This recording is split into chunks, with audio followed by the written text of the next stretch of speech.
na portalu N1 danas sam naišao na tekst gdje pišu da je novi načelnik granične policije, gospodin Dragiša Simić, koji je uslovno osuđen zbog Šarićevog Bentlija, ali oni pišu i da ima veoma živopisnu biografiju, kako je njegova biografija nezvanično zanimljivija, pikantnija i tabloidnija.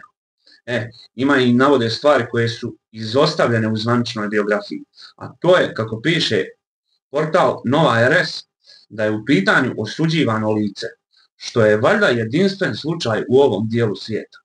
Ja ne vjerujem da ovo ima i u Africi, ali ovdje još pišu kako je jedan od najvećih skandala u kojem je on učestvovao, kada je njegova tadašnja partnerka, narodna pevaljka Ljubka Stević, vozila i uništila njegovu skupocenu limuzinu Bentley, koju je policija zaplenila prilikom hapšenja članova klana Darka Šarića. I kako je on uzeo na korištenje, ali ova njegova pjevaljka je uništila auto.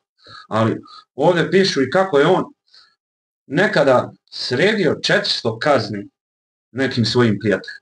I kako je tada osuđen na godinu zatvora od 1 godine, uslovno na 3 godine.